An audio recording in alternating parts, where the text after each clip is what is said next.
Masih awal bulan, tapi uang saku dari orang tua sudah habis. Pernah ngalamin? Atau malah sering? Di awal bulan semangat, beli buku sana-sini. Akhir bulan makan mie terus. Kemudian ada yang bilang, wah, pay later dulu aja lah, nanti dibayar pas dapat transferan lagi. Tanpa sadar, perilaku seperti ini sedang mengarahkan pada lubang finansial yang mendalam. Padahal, Islam sudah mengajarkan cara mengelola keuangan dengan bijak. Tidak hanya supaya menjadi kaya, tetapi juga agar hidup menjadi lebih berkah. Untuk para mahasiswa yang keuangannya masih disupport oleh orang tua maupun yang sudah bekerja sendiri, teman-teman bisa melakukan perencanaan arus kas dan dana darurat supaya tidak kehabisan uang di awal bulan dan menghindari lilitan pay later apalagi pinjol. Lalu bagaimana caranya? Sebelum membahas tentang perencanaan arus kas dan dana darurat, ada baiknya kita membahas dulu tentang tujuan perencanaan keuangan. Tujuan perencanaan keuangan masing-masing orang bisa berbeda-beda. Contoh dari tujuan perencanaan keuangan misalnya ingin bebas secara finansial atau yang bisa kita kenal dengan financial freedom. Kemudian ada juga yang ingin bebas dari hutang. Ada yang ingin memiliki dana darurat yang cukup dan memadai. Ada juga yang ingin mengantisipasi berbagai risiko keuangan, ingin memiliki rumah, memiliki dana hari tua, mempersiapkan warisan untuk anak keturunan, dan berbagai tujuan keuangan lainnya. Perencanaan keuangan adalah proses mencari tujuan keuangan dengan menyelaraskan dengan kondisi keuangan masing-masing. Cakupan perencanaan keuangan ini diantaranya yang pertama adalah arus kas, yang kedua pengelolaan hutang, yang ketiga manajemen risiko, yang keempat perencanaan investasi, yang kelima perencanaan pajak, keenam perencanaan pensiun, dan ketujuh perencanaan pendidikan anak. Pada catatan keuangan pribadi terdapat dua catatan, yaitu catatan arus kas anggaran dan catatan kekayaan. Catatan arus kas anggaran terdiri dari pendapatan, baik itu pendapatan tetap maupun tidak tetap.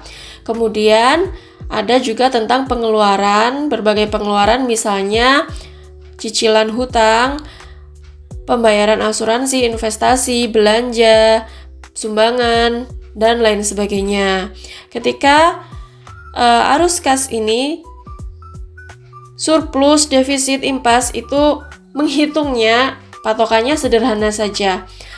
Tinggal pendapatan dikurangi pengeluaran, maka nanti kita bisa lihat apakah keuangan kita ini surplus, defisit, atau mungkin impas. Kemudian pada catatan kekayaan, kita bisa menuliskan atau mencatat aset dan harta kita, baik itu yang tunai atau mungkin aset personal, aset investasi. Kemudian jika memiliki hutang, kita perlu mencatat juga mana hutang jangka pendek, jangka menengah, dan jangka panjang. Sehingga kita bisa tahu sebenarnya kekayaan bersih kita itu berapa. Cara mengetahui kekayaan bersih ini adalah aset dikurangi hutang. Jadi, jika tidak memiliki hutang, maka jumlah aset yang dimiliki berarti juga sudah merupakan kekayaan bersih yang dimiliki. Nah, ini adalah contoh perencanaan arus kas dan dana darurat sederhana. Yang pertama, pos sumbangan 2,5% sampai 10%. Kemudian ada pos hutang maksimal 35%, pos asuransi minimal 10%, pos investasi minimal 10%, dan pos belanja adalah sisanya. Perlu diingat teman-teman, ini adalah acuan pada umumnya saja, tetapi penerapannya tergantung pada kondisi keuangan masing-masing individu. Kita bahas satu-satu ya. Pos sumbangan adalah 2,5% sampai 10% dari total pendapatan per bulan atau per tahun. Pos sumbangan dapat berupa zakat, infak, sedekah, maupun wakaf yang kita keluarkan kepada orang lain yang membutuhkan. Kemudian pos hutang, total hutang itu maksimal 35% dari penghasilan tetap per bulan. Dan hutang diharapkan 0 saat nanti kita sudah pensiun. Hutang itu bisa terdiri dari hutang produktif ataupun hutang konsumtif yang semuanya dianjurkan sebisa mungkin kita tidak berhutang jika tidak perlu. Kemudian untuk pos asuransi, setiap individu bisa menyesuaikan masing-masing dengan kebutuhannya, tetapi pos asuransi ini digunakan untuk berjaga-jaga apabila pencari nafkah utama dalam keluarga misalkan sakit atau mungkin anggota keluarga yang lainnya sakit atau bahkan meninggal, ada pergantian penghasilan yang kita keluarkan untuk biaya-biaya rumah sakit tersebut, sehingga tidak mengganggu pos yang lain seperti pos kebutuhan atau pos konsumsi atau mungkin pos tabungan yang sudah dibuat. Kemudian kita membahas tentang dana darurat. Dana darurat atau yang biasa kita kenal dengan emergency fund atau rainy day fund adalah simpanan uang yang disisihkan untuk menutupi bila ada kejadian-kejadian tidak terduga dalam kehidupan kita. Dana darurat ini memiliki syarat. Yang pertama, likuiditasnya harus tinggi, kemudian terpisah dari tabungan yang lain, dan memenuhi 3-6 bulan pengeluaran rutin. Fungsi dana darurat adalah misalnya apabila terjadi pemutusan hubungan kerja secara mendadak atau misalkan terjadi darurat kesehatan baik diri sendiri ataupun anggota keluarga lainnya, atau misalkan ada perbaikan rumah yang tidak terduga, masalah mobil yang tidak terduga, atau biaya perjalanan yang belum direncanakan atau tidak direncanakan sebelumnya. Apabila memiliki dana darurat, harapannya tidak terjadi hutang yang tidak terkendali. Kemudian tingkat stres bisa ditekan dan juga tidak tergoda untuk belanja-belanja konsumtif karena harus menganggarkan untuk pos dana darurat. Kemudian untuk manajemen risiko, kita kategorikan risiko ini yang mengakibatkan kerugian tinggi atau kerugian rendah. Kemudian kita kategorikan juga dengan frekuensi kejadiannya tinggi atau frekuensi kejadiannya rendah. Teman-teman, dalam perencanaan keuangan, kita mengenal atau menyepakati prinsip bahwa kita tidak bisa menghindari musibah apabila Allah sudah berkehendak. Maka kita perlu mengingat hadis Rasulullah yang diriwayatkan oleh Imam Bukhari, di mana kita lebih baik meninggalkan keturunan kekayaan daripada meninggalkan mereka miskin sambil memohon pertolongan orang lain.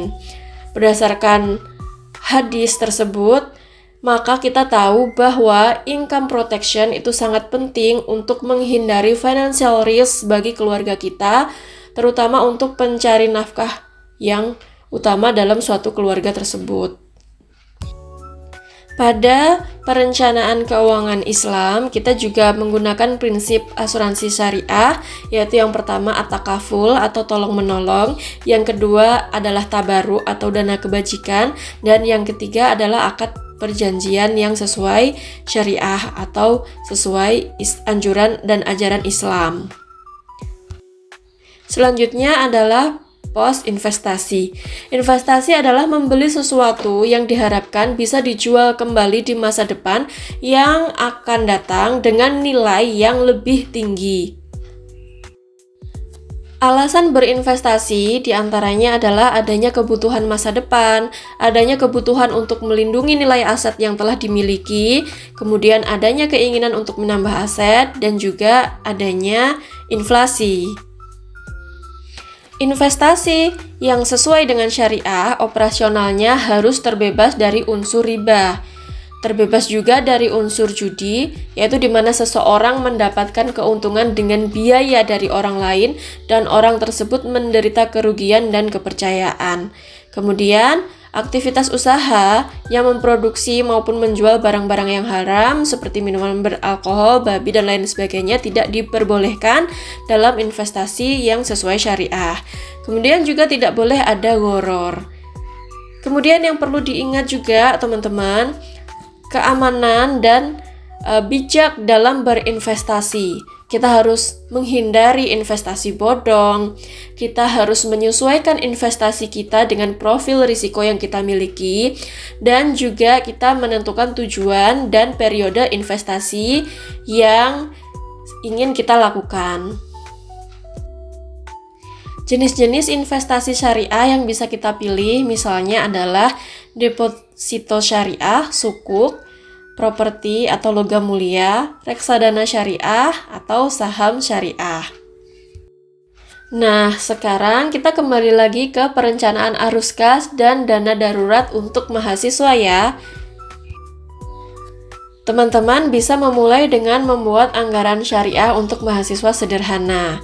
Anggaran ini bisa disesuaikan dengan pemasukan dan pengeluaran, serta kebutuhan dan keinginan masing-masing dari kalian. Contohnya seperti ini. Ini contoh saja ya, misalnya 10% infak atau sedekah, kemudian 20% tabungan dan dana darurat, kemudian sisanya adalah kebutuhan primer dan juga termasuk misalkan teman-teman ingin self-care dan lain sebagainya. Pos donasi seperti infak dan sedekah itu didahulukan, baru kemudian pos hutang. Apabila tidak memiliki hutang, bahagianya pos hutang ini bisa diarahkan untuk pos anggaran lain seperti tabungan dan investasi.